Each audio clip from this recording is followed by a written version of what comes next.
Hello,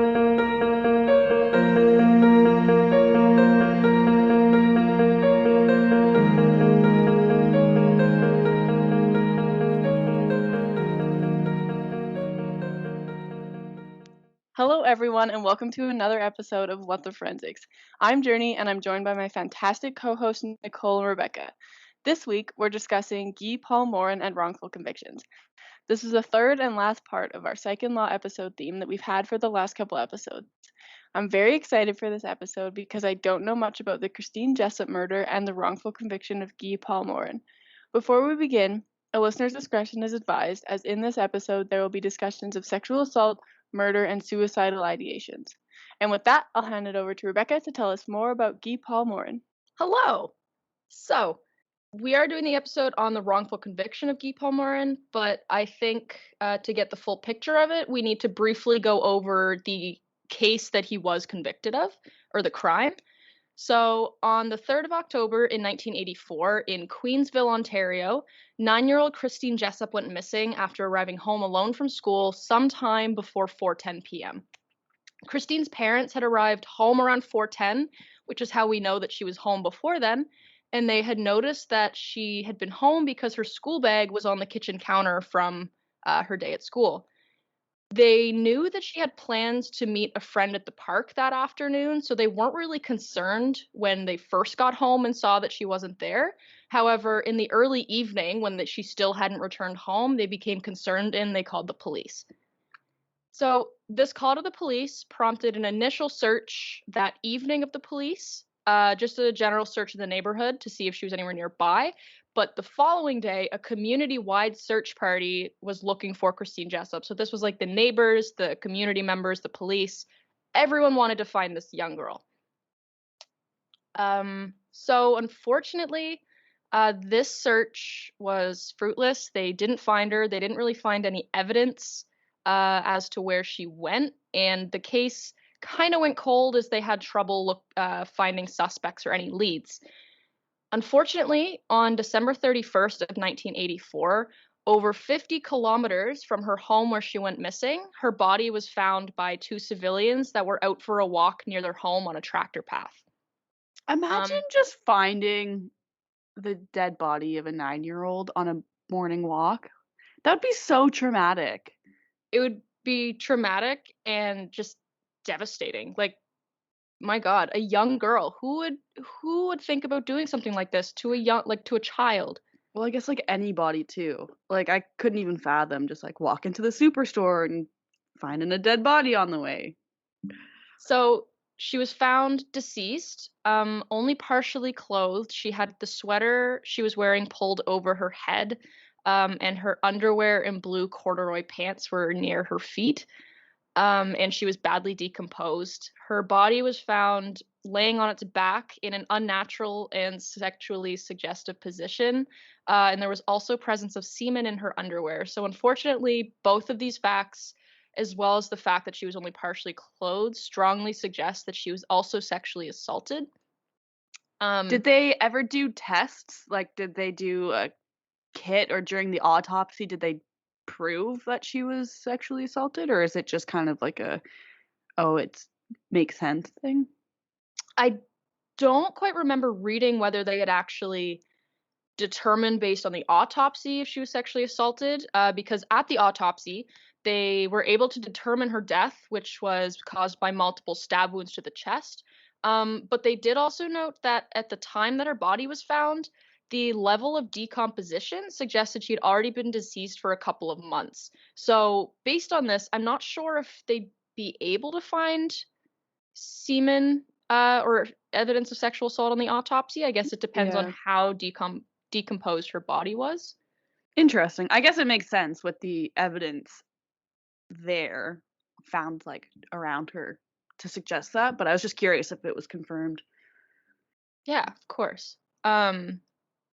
So, yeah, they had the autopsy suggested that she'd been deceased for a couple months already. So, as she was only found about 3 months after her disappearance, this suggests that she was murdered around the initial time of her kidnapping.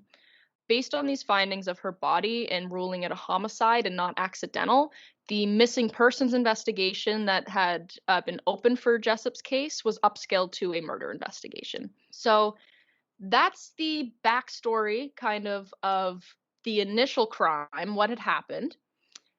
No point during this time was Guy Paul Morin a suspect. There was nothing at the scene to suggest that he was guilty or had any involvement. So I just want to start with where the problems of this case began, which was the police investigation. When Christine's parents called to report the daughter missing, the missing person investigation was opened by the York Regional Police. However, because her body was found over 50 kilometers away, it was in a different police jurisdiction, so the case was transferred to the Durham Regional Police. Apparently, the two police stations had like a little bit of a feud, weren't happy that they had to transfer it over, so I don't know if that had impacted anything, if they missed transferring evidence. But both of the investigations independently had major flaws that probably contributed to not finding the actual perpetrator and wrongfully convicting someone else. So I just want to briefly say that a lot of the information that I'm getting from this comes from the inquiry into Morin's case and what led to his wrongful conviction. It was written by the Ministry of the Attorney General, so I think I'm getting the most accurate information. Okay, good. It sounds like it. That's really cool, yeah. So, to begin, we're going to talk about the York Regional Police's investigation. Theirs was the missing person investigation. And the first problem was likely a contributing factor to a lot of the other things they failed to do, because it was stated in the inquiry that the officers lacked communication and coordination and failed to keep track of their assigned roles during the investigation, and also failed to keep note of which tasks they'd already completed. So they don't know how to do their job. Yes, essentially. Yeah, essentially. Okay. Yep. Yeah, so maybe because of this disorganization, the following problems occurred during the investigation. They failed to preserve any evidence from Christine Jessop's home. They didn't dust for fingerprints, not at the initial scene, nor in the weeks following. So this is problematic. I'm sure you guys know why, but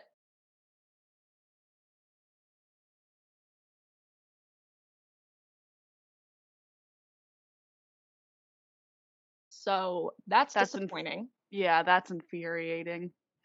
Yeah, immediately following her parents' report, they failed to conduct an in-depth canvassing of the neighbors and others in the neighborhood to see if they'd seen anything. So they waited like a couple weeks to really canvass the neighborhood, so they didn't get meticulous details from like immediate eyewitnesses. So that's a problem. That's so annoying. Like, I'm not a police officer, but is that not just what you do? Like, wouldn't you want to get every single shred of information from everyone around you? You would think. It's Isn't- also noted that when they were like talking to witnesses or talking to people in the neighborhood, they didn't usually do this in like a very standard professional way of questioning. They often did it in like groups. So the witnesses could talk amongst each other about what they may have seen, and the police were also telling the family and the witnesses updates about the case and what they had been finding. So their information could very well have been altered by what the police were telling them. There's so many things wrong with this already. So many. Like, how did one person not be like, hey, you're doing something wrong? Like, okay. Okay, continue. Yeah, so following up with the problematic how they deal with witnesses, the system that they use to ensure that all of the reports, so like the civilians calling in with potential details they had seen or heard, the system they used for those and to ensure that they were all read and processed in a timely manner was very poor and allowed for a lot of potential leads and follow-ups to actually slip through the cracks, because they failed to prioritize and follow up on, as the inquiry called them, hot leads. So just as one example of how this was problematic to the case, a woman had called into the police station to say that she saw what appeared to be a man forcibly putting a child in a car.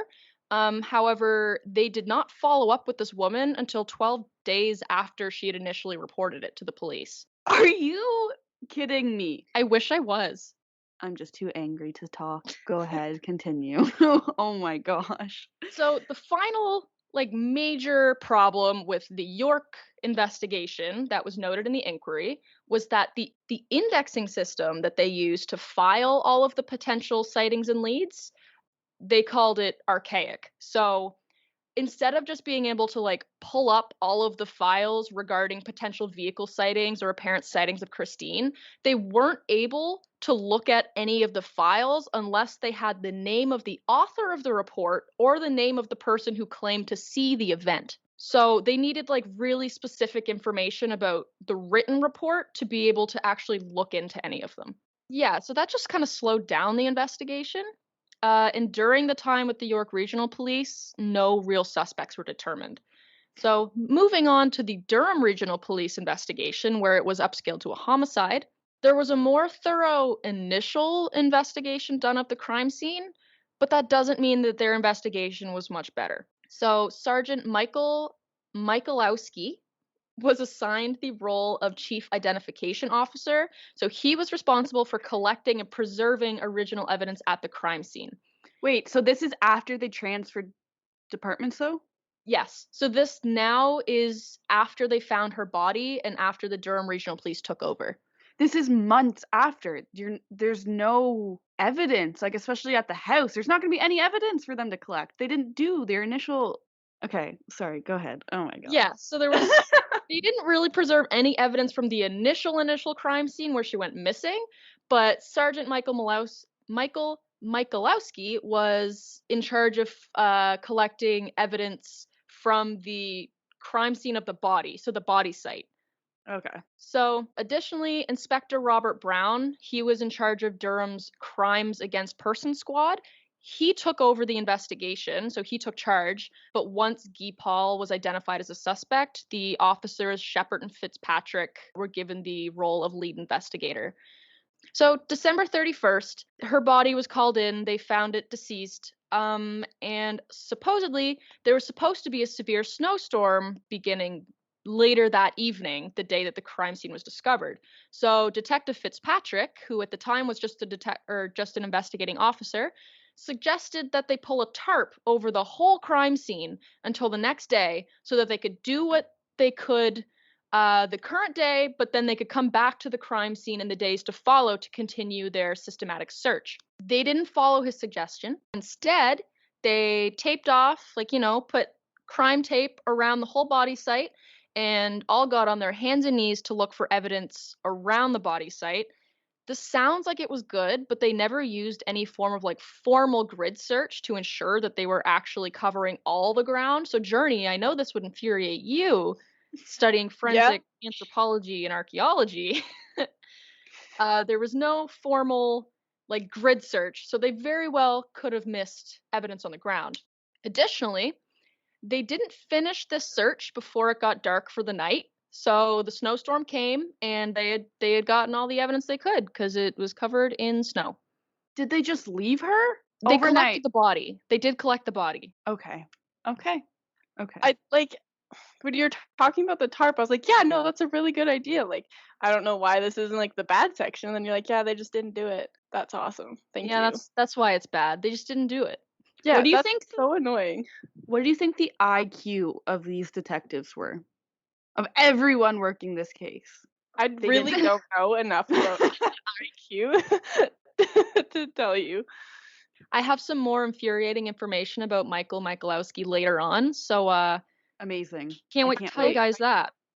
So the investigation of the body site didn't really provide any significant evidence or leads to the investigation. They did note that they found smoking paraphernalia on the site. However, a lot of people smoke. They couldn't draw any specific suspect lists from the cigarette butts they found. Even though there was semen present in her underwear, they were not able to test it for DNA because it was 1985 and that just hadn't been invented yet. So, throughout the investigation, as I had mentioned earlier, the detectives kept close contact with various witnesses, as well as the Jessop family. However, none of the interactions with any of these people were video or audio recorded, and the only evidence we have of them are the notes that the police had taken in their notebooks. It wasn't until a couple months after finding her body on February 14th that the investigators felt that they had finally found a potential suspect. And this suspect came from a conversation that the police had with Christine's family on the 14th. And it was reported that Christine's mother had mentioned her neighbor was a weird type guy who played clarinet.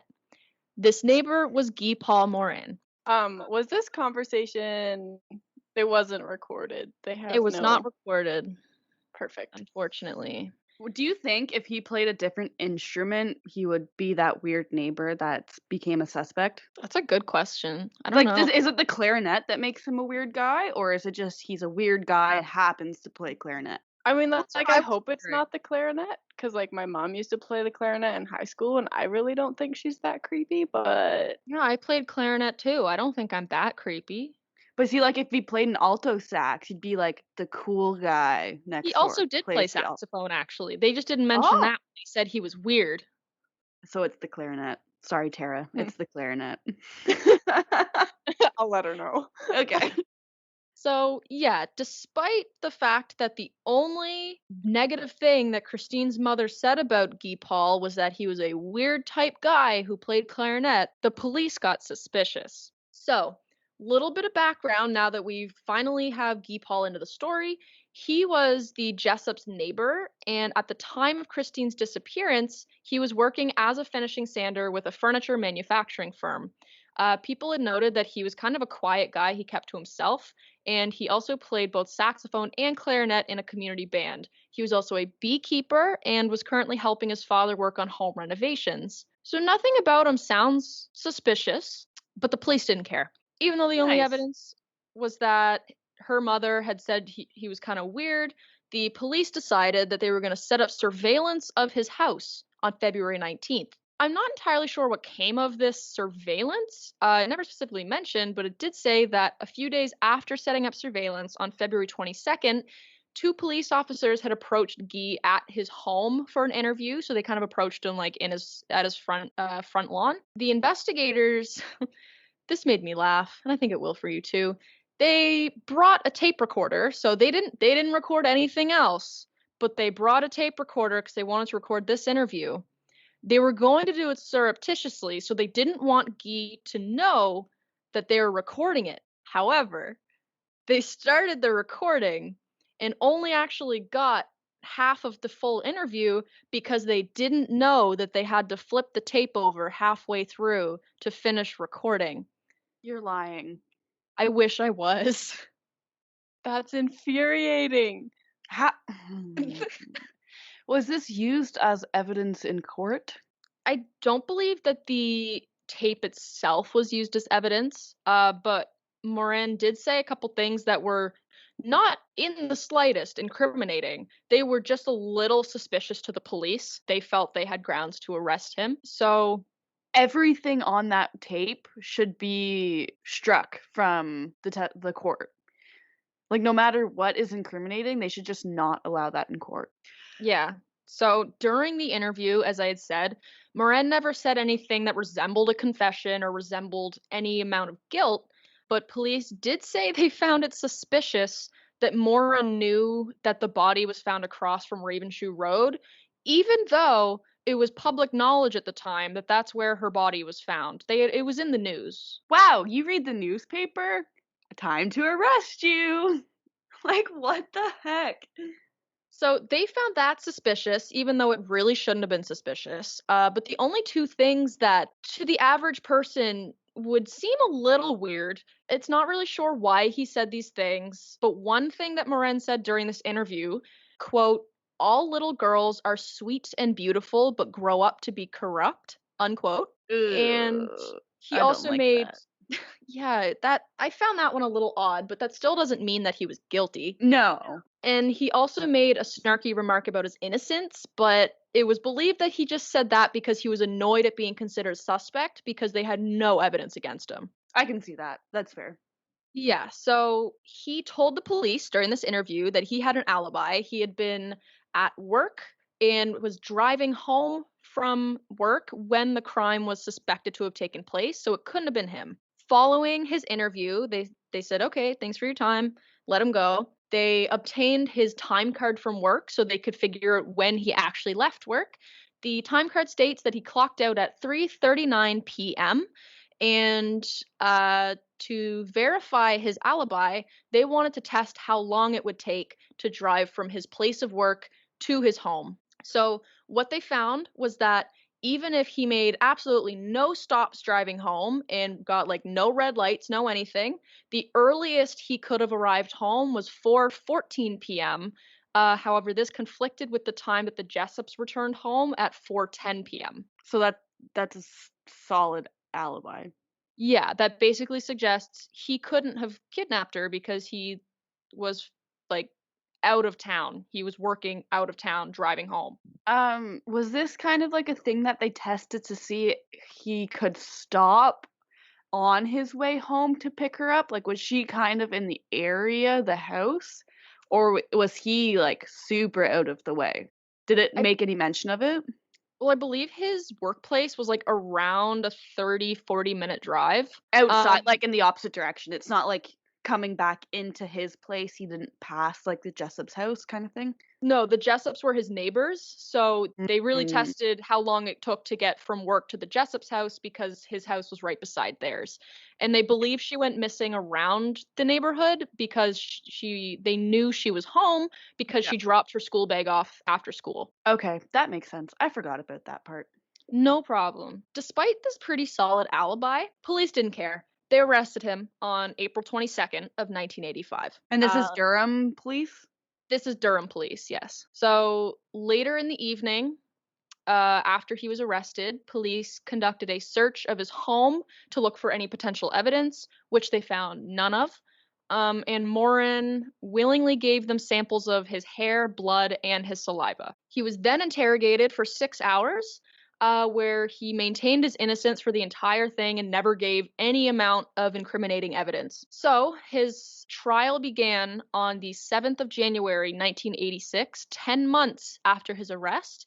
And he was denied bail, so he spent those 10 months sitting in jail waiting for trial. I just Yeah. have a quick question. Of Why course. did he need to give hair, blood, and saliva samples if DNA testing wasn't a thing yet? Hair samples, I believe, was because they found one black hair embedded in the necklace that Christine was wearing when she died, or when she was found. Okay. So they wanted a hair to compare it to because they believed that it could have belonged to the perpetrator. Right. Blood, I assume because that way they can get at least the blood type, which could narrow down the suspect list. And saliva, I'm not positive. I don't know if you can tell if someone is a secretor using saliva or not, but I also assume that maybe they thought DNA would eventually be useful and that. Well, DNA was kind of invented in the UK first, so they could have like heard of it and like, okay, we'll take this just in case. Yeah, that's a possibility. I'm not positive why they took all those things, but that's my logical guess. Okay, fair enough. So, like I said, he was arrested, had to wait 10 months in jail before his trial. This trial only lasted for 4 weeks. The evidence that the prosecution had were expert testimony regarding hair and fiber comparisons. These comparisons were conducted by scientists Stephanie Nisnik and Norman Erickson at the Center of Forensic Sciences in Toronto. The hair analysis was conducted, as I had said, on the hair that was found embedded in a piece of skin on Christine's necklace. And also, they had done the analysis on 3 hairs that they found in Morin's vehicle that they believed were dissimilar to his hair. So they thought it could have belonged to someone else. The conclusion they reached by this analysis was that the hair found on Christine's necklace was microscopically similar to Morin's, and the hair found in Morin's vehicle was microscopically similar to Christine's. However, the scientists never specified the limitations of hair analysis. So they never told the police that, like, on its own, hair analysis isn't very probative. You need other evidence to back it up because obviously more than one person's hair can look microscopically similar because it's hair. Anyways, Because they never shared their limitations, the police took this as like, oh my god, we got our guy sort of thing. So they really believed the hair was his. And the fiber evidence in question was taken from Christine's clothing and recorder case because she played recorder at school. Supposedly, just like the hair sample, the fibers found matched, quote unquote, fibers that the prosecutors claim could have come from Morin's vehicle and home, even though, as we know, you can't match anything to someone because there's always a probability of it not being true. Match should just not be a word in the dictionary. At least In not in general. a forensic one. Just get rid of it. Throw it out. So, despite the fact that these pieces of forensic evidence have, as I had said, low probative value when not used in conjunction with other evidence, such as like DNA or even like circumstantial evidence, it was used as the key evidence in the Crown's case against Morin. Also used by the prosecution were 2 jailhouse informants, and we know how much we love those. There were 2 jailhouse informants. The first was Robert Dean May. He was Morin's cellmate during Morin's 10 months awaiting trial. He alleges that Morin had confessed to the murder of Christine to him one night in prison. The second jailhouse informant in all of the case notes goes by Mr. X because his real identity was protected by a publication ban. He was residing in the cell next to Morin and May. So, to verify the first witness's testimony, Mr. X had claimed that he overheard the confession occurring in the cell next to him. I have a lot of problem with informant testimony anyways, but it makes it even worse knowing that May had a lengthy criminal history of crimes of dishonesty, and Mr. X told the police that he would give them anything they wanted if they got him into a halfway house as opposed to the prison. Their testimonies were admitted into the court and considered key evidence. That is No, thank you. aggravating. Yeah. So the defense, on the other hand, they had their argument that he had a very strong alibi and had people that could prove, like, he left work at the time he said he did. The very police officers investigating did their own experiment and found he couldn't have gotten home in that amount of time. Luckily, 4 weeks after the trial began, the jury actually resided with the defense and they found him not guilty and he was acquitted. Happy ever after? Not quite. The Crown wasn't happy with the verdict. On March 4th, 1986, they filed an appeal of Morin's acquittal. I thought, pause. I thought if you were found not guilty of a crime, you cannot be recharged. Is this the same kind of thing or no? How is it That's different? what I initially thought too.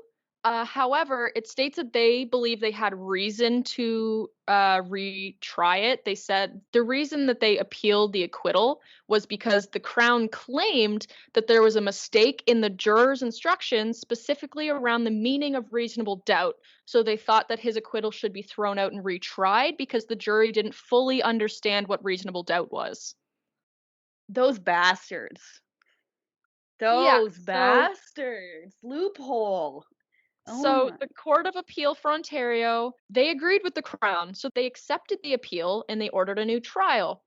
Morin obviously didn't like this, so he appealed the decision to appeal to the Supreme Court of Canada. However, the Supreme Court of Canada upheld the decision of the Court of Appeal, so he had to be retried. The process of all of these appeals took a few years, so his second trial didn't begin until the 28th of May in 1990. So this was really like 4 years after his initial trial that he went and was retried. Just before I get into the prosecution's evidence and what they had to retry him, I just want to make mention, because I wasn't sure where else to put this in my notes, that in March of 1990, so just a couple months before the trial began, while they were preparing for Guy Paul Morin's second trial, the Crown attorney, Susan McLean, had learned that Sergeant Michalowski had 2 notebooks for the Jessop investigation containing a number of divergent entries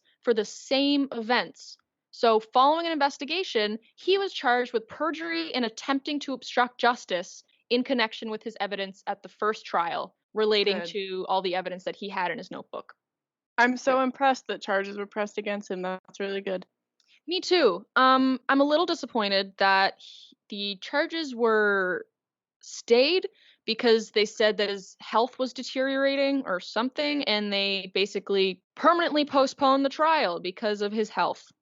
Let him rot. That's that's so unacceptable. Oh my gosh. Yeah. This case is making me bitter. I know. I don't know anything about this case going into it. Nothing. And I am a Yeah, bitter human right now. it's such a big case because so much went wrong over so many years that I'm like trying to pick out the most important information.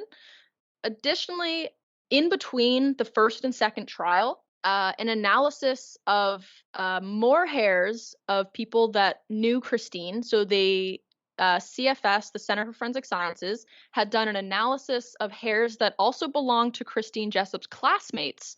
And it revealed that two of the classmates also had hairs that were microscopically similar to the hair embedded in her necklace. So they couldn't use the hair anymore as evidence that Morin was most likely the suspect because in her small circle, they had already found two more people that had microscopically similar hair. Additionally, as I mentioned earlier, they found that Miss Niznik, the scientist, she never adequately or accurately communicated the limitations of hair comparison and also used the phrases, the sample is a match and the sample is comparable to or is similar to. She basically used them interchangeably. So they believe that it caused a little bit of confusion with the jury with how reliable the evidence actually was, and it misled the jury to believe that this was concrete evidence of guilt. Since we're still talking about the hair analysis that had come out between the first and second trial, I would also like to note that I'm not sure when this specific information came out, but it was detailed heavily in the inquiry into what went wrong in his case.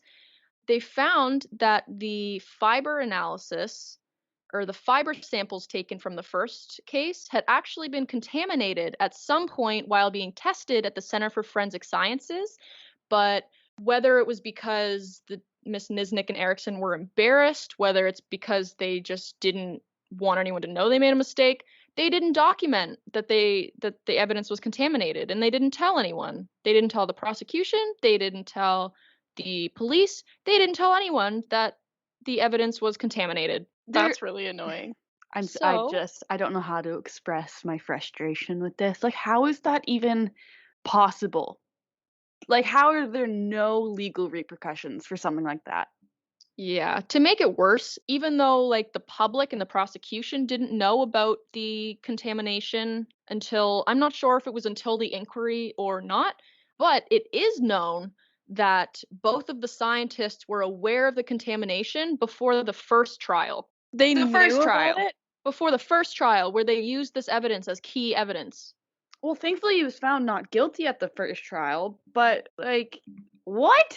They Yeah. should be fired. Why are they in that job? Why is no one overseeing this? Yeah. Despite the fact that it was found to be contaminated, there was further examination of these already contaminated fibers that were ordered by Mr. Erickson to possibly be used at the second trial. And in this further examination of the fibers, they actually found information that was potentially exculpatory for Morin, but they never disclosed it to the prosecution or the defense. So, just like the hair evidence, the fiber evidence, it was never mentioned the limitations of the science or what is needed to make it more like sound. They never mentioned anything like that. And because they used the terms match and consistent with interchangeably, it obviously misled the jury. Some more evidence that the prosecution had against Morin in the second trial was once again the same jailhouse informants that they heard from the first time. However, during the second trial, May was diagnosed as a pathological liar, and in 1988, Mr. X, so this is before the second trial, in 1988, Mr. X was diagnosed with a personality disorder with sociopathic tendencies. Both of the inmates had stated that they were willing to implicate other inmates if it meant reducing or eliminating their sentences. And they didn't see anything wrong with that. No. And okay. actually, Yep. between the first and second trial, because Mr. X had said that he would testify against Morin to get into a halfway house, they did that for him. They released him from prison, put him in a halfway house. And between the first and second trial, he committed another crime and was readmitted into prison. And despite psychologists deeming him unreliable to testify, they still allowed him to testify at the second trial. How? One is a pathological liar, and they let them both testify. I'm sorry. No. Who are these people? Are they still alive? I'm not sure. Let me speak to them if so. This is It was noted that at some point during the second trial, both informants were given the option not to testify. So they were basically asked, you don't have to testify if you don't want to. Both of them rejected the offer not to, and they decided to testify anyways. And this information was not disclosed to the defense. After the trial, one of the two informants actually ended up recanting his statement and confessed to perjuring at both of Morin's trials. But further, after doing that, he tried to recant his recanted statement and say he didn't actually perjure. Was this the pathological liar or the sociopath? Either or. But either or could be very, very explainable. Wow. Okay. Did Yeah. the defense know that they were deemed like unfit to testify? That I'm honestly unsure about. I did read a lot about how we know after the fact that they were unfit and how they were deemed unreliable in between trial, but I'm not certain if they ever disclosed this to the defense. They couldn't have, because the defense would have said something at court. They would have that would have been their key defense. That's true. That's very true. Yeah, that's true. So on top of the original evidence that they had presented both at the first and the second trial, they also called upon multiple supposed eyewitnesses. But this angers me because all of these eyewitnesses were unwilling to testify at the first trial. It is heavily believed that the police coerced them into changing their stories or timelines because they wanted to convict Guy Paul because they had tunnel vision for him, and his alibi didn't fit with the story they wanted. So it's believed that they, while speaking to the Jessop family and speaking to witnesses, suggested that perhaps they got the time of their arrival wrong and maybe they arrived home later than they believed. All I can do is shake my head. Our listeners can't see, but I'm just shaking my head. Yeah. And as I mentioned earlier, because they often did like these witness kind of questioning sessions in like groups and never video or audio recorded them, it is very possible that the police were feeding them information that they unknowingly put into their own story. So, one other thing they tried to enter into evidence was smoking paraphernalia found at the body site as evidence suggesting it was left by the killer. However, it was an uncontested fact by everyone that knew Morin that he was not a smoker. They tried to enter this into the first trial too, but nothing really came of it, I guess. There wasn't much information about it in the first trial. So on the scene of her, on the body site, they found a cigarette butt or multiple. They found a lighter and also possibly found a cigarette package.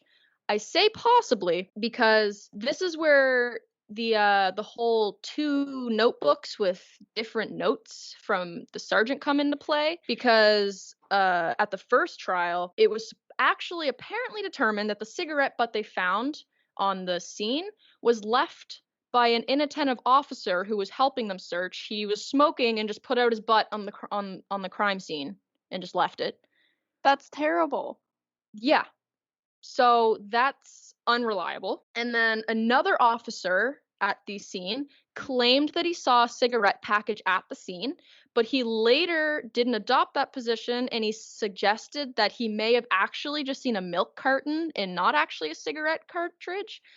And Mike Lowski, in the second notebook that he was writing, attributed the finding of the milk carton to a different officer who completely denies that they found anything at the scene of importance relating to smoking. Does he know what a cigarette carton looks like? And a milk carton. They are very different. You see, there are so many things wrong with this. Yeah. So many. This case really angered me. Yes, I can see why. Yeah. So, regardless of all of this really shoddy evidence put in by the prosecution, the jury decided that Guy Paul Morin was guilty, and they convicted him of first-degree murder of Christine Jessop on the 30th of July in 1992. I would also like to mention, I believe it was the second trial. There was actually too much publicity surrounding the trial, so they had to move it out of the city that it was actually taking place in. So it actually took place in a courtroom in London, Ontario. Oh, that's kind of cool. Yeah. So unfortunately, Guy Paul Morin was convicted in the second trial after people had already decided that he wasn't guilty. So this very well could have been avoided. So soon after his conviction, a committee was formed that they called the Justice for Guy Paul Morin Committee. And this was in an attempt to get him released and exonerated because people were obviously mad that this had happened. So they intended to get him released by arguing that the forensic evidence and jailhouse informant testimonies were unreliable. However, just a few days before they were set to appear in court with their argument, another DNA test, because at this point, DNA testing was now a thing. It was coming into practice in Canada. They performed another DNA test on the semen in Christine's underwear and found that it did not match Morin, so it was exculpatory. And with that information, they exonerated him on the 23rd of January in 1995. Yay! Okay. Yeah, very good. He still spent like 2 or 3 years in prison that he should not have spent in the slightest. But I'm at least glad the DNA testing came in like within the first couple years of his conviction. Yeah, a lot of cases it isn't until like decades later. Yeah, exactly. So, where is Guy now? I just thought you might want to know because he's exonerated, and obviously, wrongful conviction can have a big impact on a lot of people who experience it. It can basically ruin their lives. He received $1.25 million from the government, as well as a public apology in compensation for his wrongful conviction. And I know money doesn't make up for it, but at least it gives him something to restart his life, I guess, to kind of get him started. And also, despite the miscarriage of justice, he was still able to get married and raise children and produce a CD of his clarinet music and develop his skills further as a repair person. So, despite this horrible setback in life, it seems like he was still able to make a very good, successful life for himself. That's so happy to hear. Like, I crappy know. that obviously he went through this hellhole of what, like a decade. But that's awesome. That's good for him. Yeah. I'm And I really have glad that he got an apology because I know that a lot of the wrongful conviction cases, when they get out, they're like, I just want you guys to apologize to me. Like, that's what I want. Admit you made a mistake and say sorry. yeah, See, exactly. on the other hand, I was thinking like, wow, a public apology. Thanks. What's that gonna do? Like, assholes. But no. Yeah, that makes sense. I can understand now. I have one more thing to say for my case study, and that's who really killed Christine Jessop. So, after Guy Paul Morin was exonerated and they found it actually wasn't him, the case kind of went cold for like 3 decades. And the family was really worried that they wouldn't ever truly know who killed their daughter. And obviously, that was like a big burden in their lives. It was really holding them back from truly grieving and like moving on.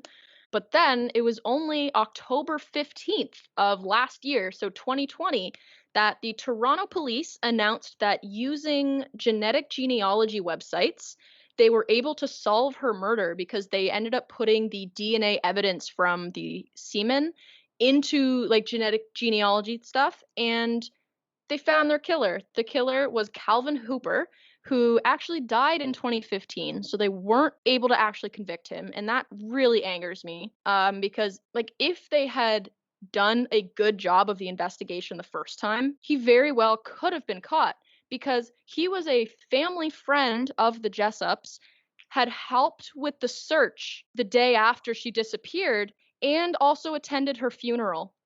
No. No. Mm-mm. That's Yeah. so spooky. So he was there the whole time, just like lending a helping hand, and he's like, "Actually, by the way, I killed your daughter." Yeah, like literally under the police's noses the whole time. Oh my goodness. Yeah. I hate So it.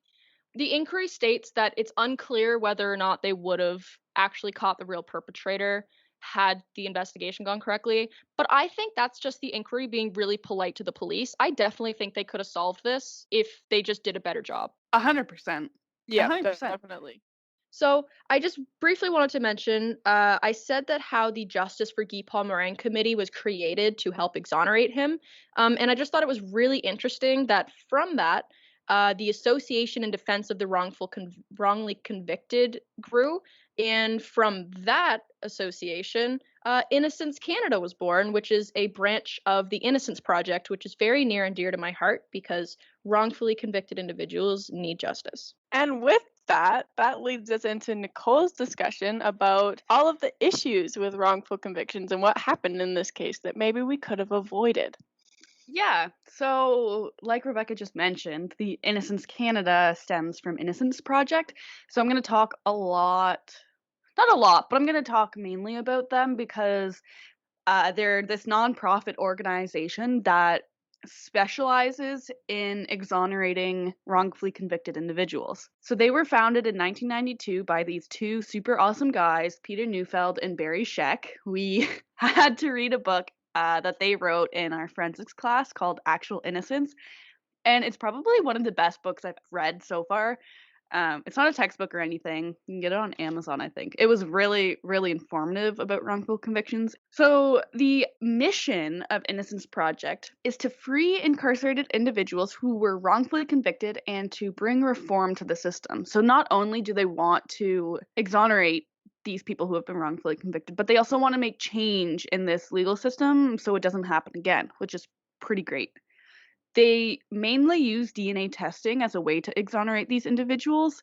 And they also give like background information and knowledge to the legal system and those in the legal system. So they're more aware of it as they have, like, if they have different cases or future cases that have these problems.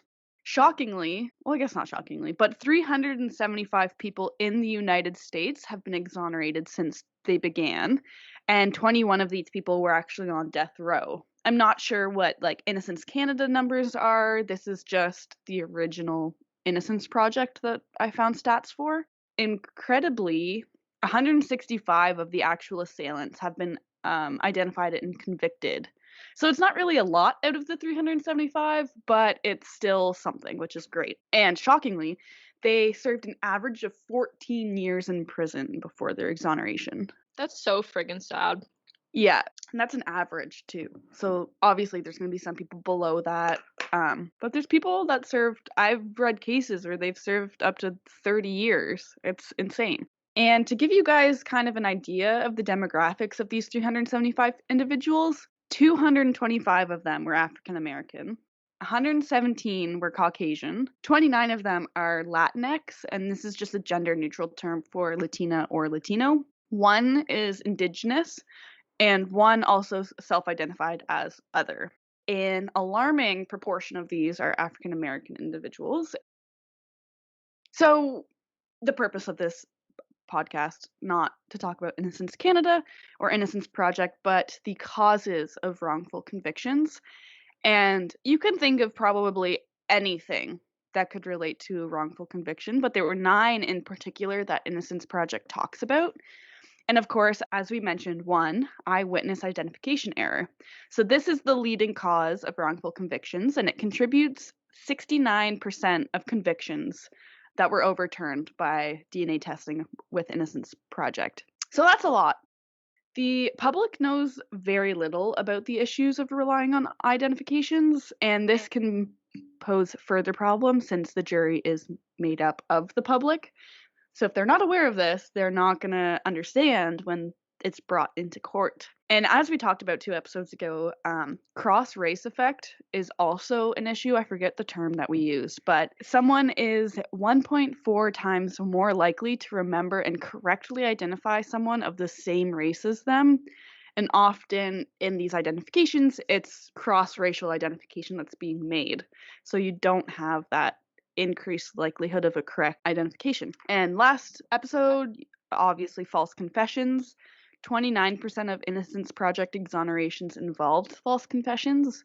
And as we mentioned, people find it very difficult to believe that someone would confess to a crime they never committed, because why would you do that? And there aren't really any formal rules to guard false confessions in the legal system. But thankfully, like the Supreme Court of Canada, we created a standard, as we mentioned, that all confessions must be voluntary to be admissible in court. But what is voluntary? How do you prove that? We had this discussion last episode. If you didn't watch it, go check it out. Number 3, Mr. Big stings. I don't know if we talked about this last episode. So Mr. Big is a big thing in Canada. Well, it was, not so anymore, but it's an elaborate undercover operation where police trick innocent individuals into confessing. So yes, this is a cause for wrongful convictions, as one might see why. It was actually developed in Canada in the 90s. It's banned in the United States and Britain, but it's still used in Canada and Australia. It's not always innocent people, right? But it is Yeah. definitely like it's pretty coercive, so it seems like Yeah. Well, yeah. Okay. So I'll take back what I said. Any suspect, but the majority is that they have a person who they think is guilty, and if they do anything to get a confession out of them, whether it is them, they did commit the crime or not. So a lot of the times it is innocent individuals. But yes, thank you for correcting me on that. But what this is, so weeks and months are spent undercover learning about everything of their suspect. They gain their trust, and once they have enough information, they set up this whole fake criminal operation. The premise of it is that they try to lure the suspect into their gang. Then the head honcho, Mr. Big, asks for a confession to the given crime that they're wanting information on as proof of loyalty and that he will be a good gang member. Usually they promise help to prove their innocence. So it's like, hey, if you confess, I know you're loyal and I'll help you get out of it, get out of whatever happens if you are convicted. And of course, these suspects are also threatened by Mr. Big because he's a gang member, supposedly, and he has people in all of high places. Number 4 is false guilty pleas, which I never really thought of. I thought that kind of went under false confessions, but 44 of the 375 exonerees of the Innocence Project, so it's almost 12%, pled guilty when they didn't commit the crime. So plea bargains are seen as a necessity for the legal system, but they also pose serious threats and issues because 95% of cases end up in plea bargains, which means they don't go to court. So 3 to 5% of cases go to court and are tried. So these people are pleading guilty to get out of a harsher sentence, I guess. So a lot of the time, they're faced with life in prison, notion that they cannot convince the jury of their innocence, so they will plead guilty to get a lesser sentence, basically. So it's kind of like a false confession. Number 5, as you kind of mentioned, Rebecca, is tunnel vision. So this is when investigators focus only on one suspect, excluding all others from their investigation. So this is exactly what they did with Guy Paul Morin, and it's very frustrating, as there were several other suspects they could have looked at. And this is when they seek evidence to fit their theory rather than creating theories based on the evidence they find, which drives me insane, but that's another topic. I could rant on and on about that. So number 6 is systemic discrimination. So 70% of those that were exonerated by DNA evidence from the Innocence Project were marginalized and racialized individuals. So to compare the 70%, 61% of the American population is Caucasian. So this is a staggering number.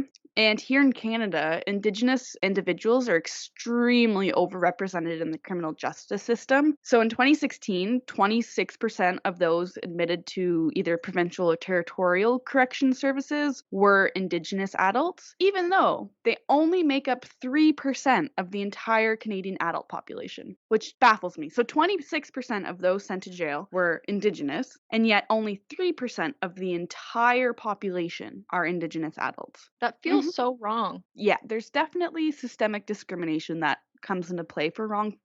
And I'm not saying that they didn't commit the crime that they did. like, I don't know, this is just a statistic I found, but it's been shown that the race of an individual can greatly impact wrongful convictions and can cause investigators to look closer at people of color. Number 7 is the evolution of and errors in forensics science. We had a whole course on this last semester, and this semester, I guess. 43% of wrongful convictions were due to the misapplication of forensic science. Many forms of forensic science have become scrutinized, and DNA evidence was seen as the gold standard. So anything other than that, you're kind of like, whoa, this is junk. We don't want it. So the highly scrutinized forms are hair microscopy, which was used in Guy Paul Morin's case, bite mark analysis, which gets my knickers in a knot, however that saying goes. I hate bite mark analysis, and anyways, firearm analysis, and shoe comparison, and I guess tire mark. So any, what is it called, Journey? Pattern or impression evidence, yeah. Yeah, so they specified shoe comparisons, but I'm like, that's kind of the same as tire and any other impression evidence. Anyways, those are like the ones that are highly scrutinized. But as we learned in our past class or last semester, literally every forensic science has been scrutinized and is questioned when experts are brought in to testify. So it's not like you can bring a science into court and everyone's like, yes. Anyways, they're subjective, obviously, and rely on interpretation. So there's always room for error. And unfortunately, juries rarely understand expert testimony they hear, and they don't know the weight, if any, to give terms like consistent with, matching, and virtually excluded. So as we talked about with these samples that matched, well, we know that match is impossible in forensic science, but jury members don't understand this. They said, oh yeah, this is perfect, this is going to happen.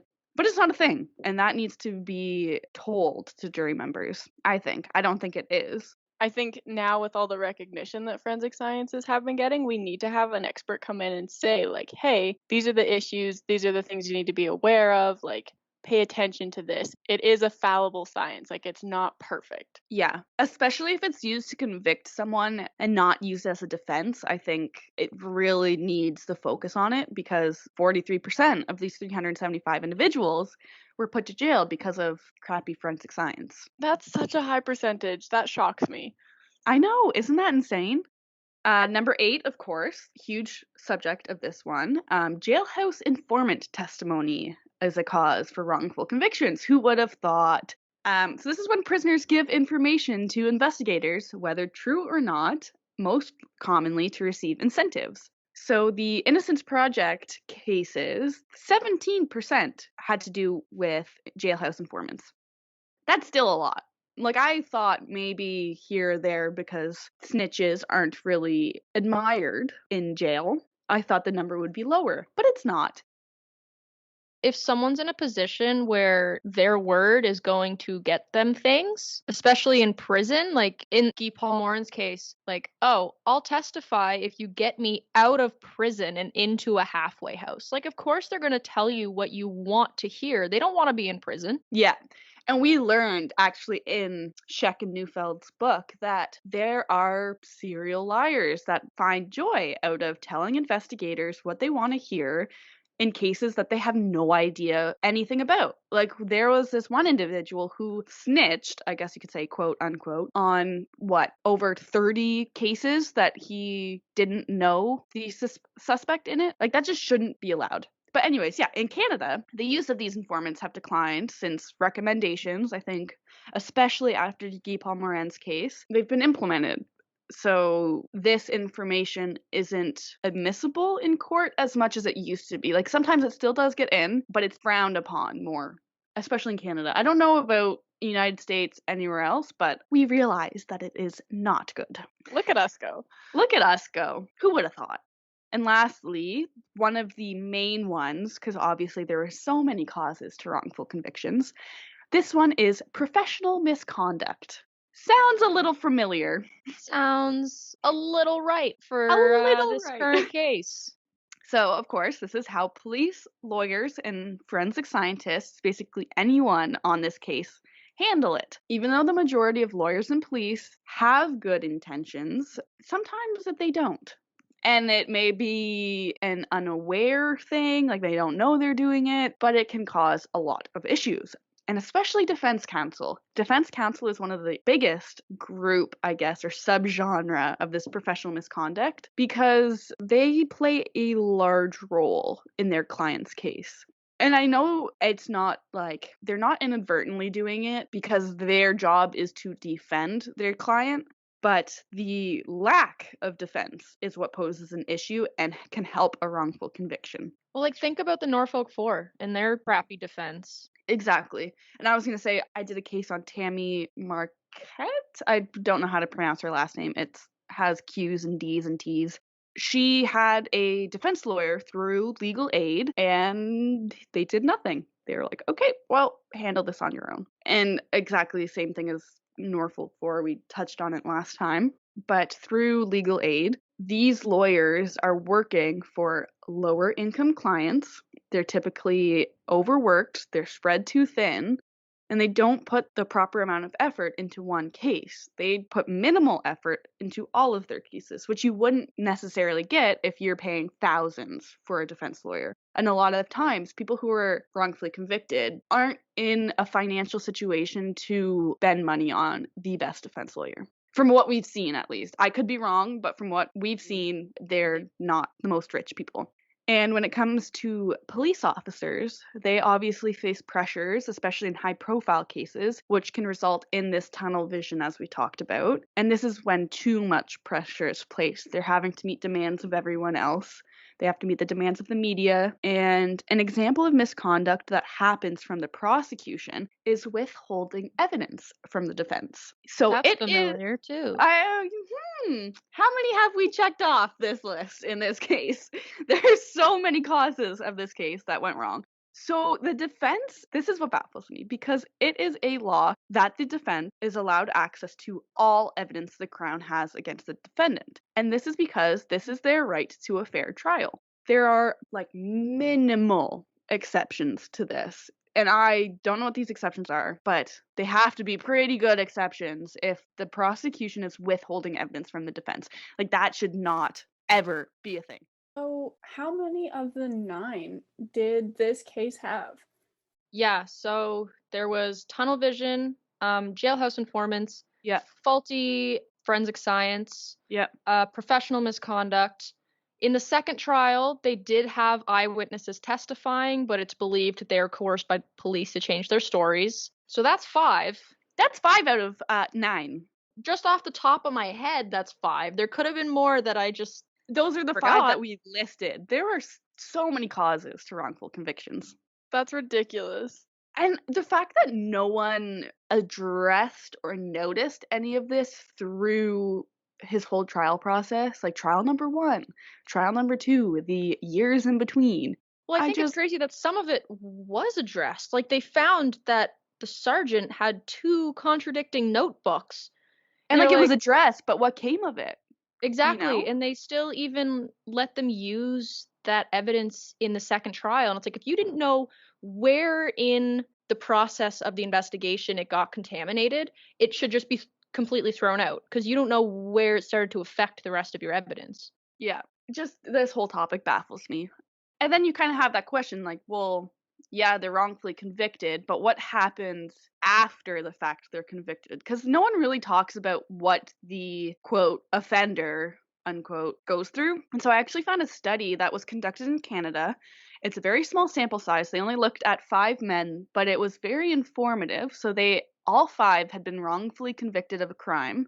And the crimes weren't all the same, but they were some pretty serious offenses, and one hadn't been fully exonerated. I think it was a murder charge. He wasn't fully exonerated, but he was out of prison. So it was very similar to the Norfolk 4 case where they weren't pardoned at first, but they were out. So basically, prisoners who were convicted of wrongful convictions face a lot more effects than those who are just in jail for a long term. So say, Rebecca, you were wrongfully convicted and you're spending 5 years in jail. Journey, if you were correctly convicted and spending 5 years in jail, Rebecca's going to face a lot more problems, like emotionally, mentally, than you would being in jail for that same amount of time. I think that makes sense because it's a Yeah. matter of like an entire system that's meant to protect you has failed you. Exactly. And so these individuals have several ways in which they cope once they're in jail, serving their time, and after.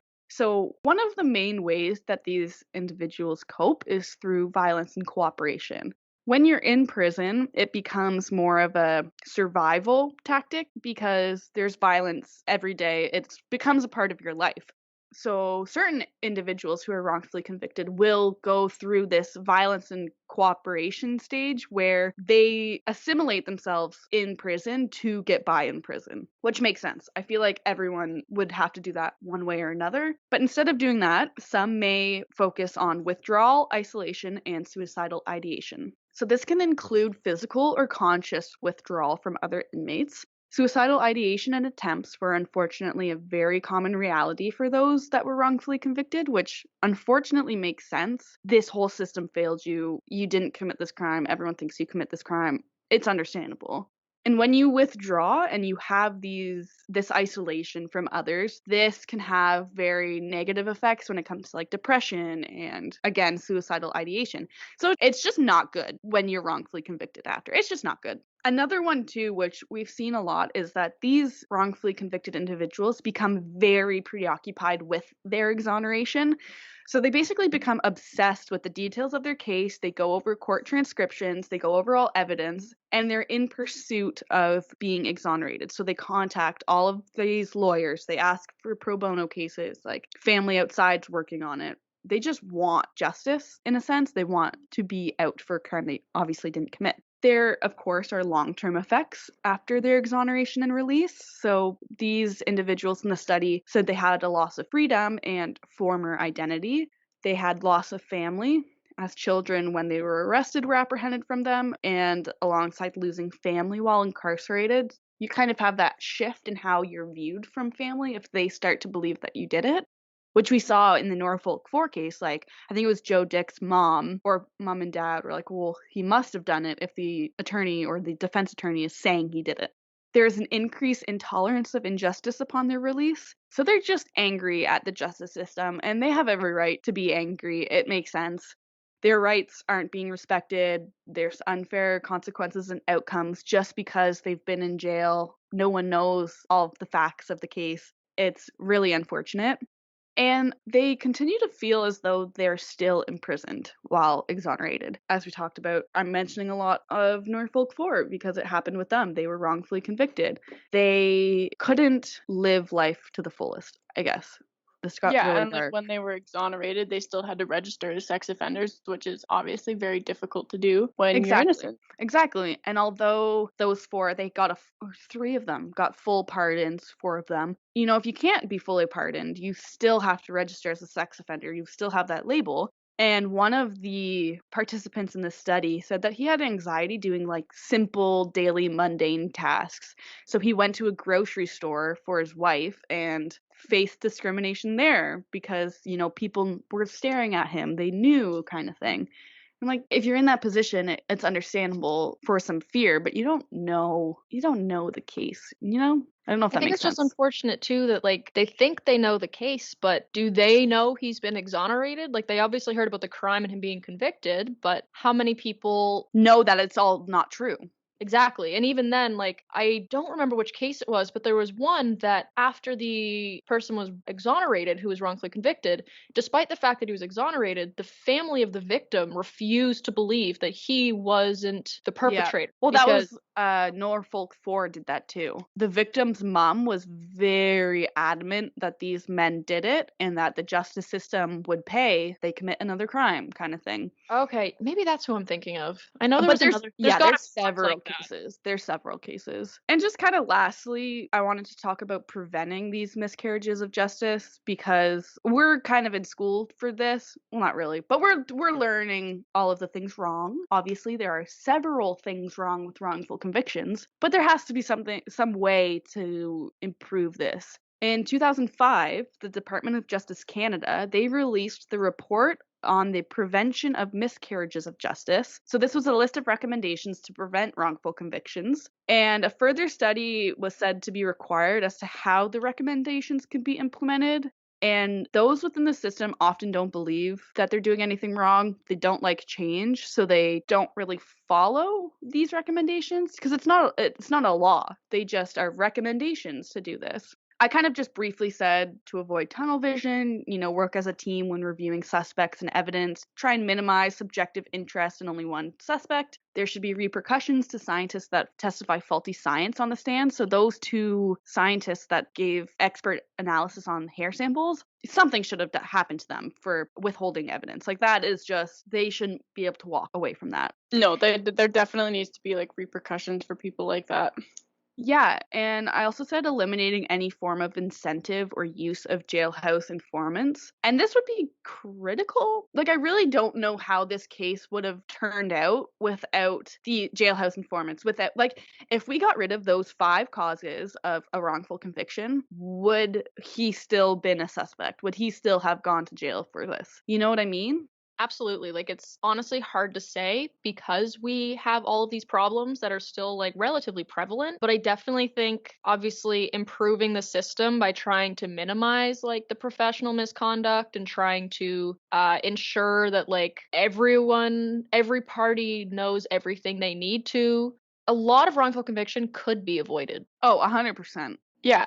And I think that like if we fix this, then obviously there's going to be less wrongful convictions and less people going to jail who shouldn't, and that's going to like increase your faith in the system, so people are going to have a more trust. Because quite honestly, I've lost quite a bit of my faith in the system. Like, I'm terrified of like even just being questioned about a crime, because like I know that there's a good possibility that I could go to jail just because they think I'm suspicious or whatever. Like, that's terrifying. I want to say I have the balls to be like, nope, show me the proof. Like, as we talked about last episode, like, if you go in for a polygraph and they say you failed, like, show me the evidence. I want to say I'd have the balls to do that and try and prevent it, knowing what we know about wrongful convictions. But you aren't in that stress situation of these people.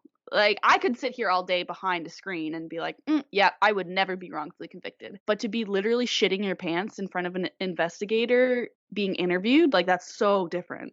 Right? My mind would just go blank, and everything that I know about this would be like, okay, yeah, no, just arrest me. Like, I did it. Yeah, I agree. Rebecca, she enjoyed my comment. I'm just laughing. I have nothing to say. I'm just laughing at Journey.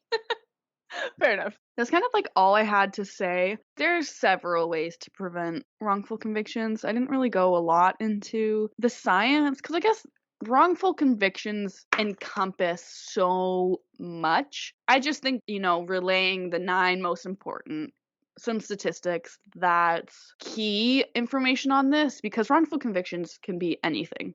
And we could sit here for hours and hours and hours, but hopefully that was enough to help listeners understand how bad wrongful convictions are. Yeah, especially coupled with our last couple episodes where we've gone into detail about false confessions and eyewitness misidentifications, which are like the top 2 causes. So that's really helpful. Yeah. Do you guys have any ways to prevent miscarriages of justice? Education. Educate the courts. Educate the system. Let them know what's wrong with things. Yeah, I like what you said earlier too. I know expert testimony can be frowned upon sometimes, but I think if you had like an unbiased expert come in that, say, the judge brings in, not even the Crown or the defense, but to say, hey, these are the underlying causes of wrongful convictions, address the jury and kind of give a lowdown of, what we just did, the 9 causes. I think that could be so beneficial in this. Like, the jury doesn't know anything, which sucks. They're regular people, and they don't have, like, we would have like the upper hand because we've been educated in this. So I think that if they were educated in this, they would at least be able to know and use that to critically think about the evidence that they're being presented.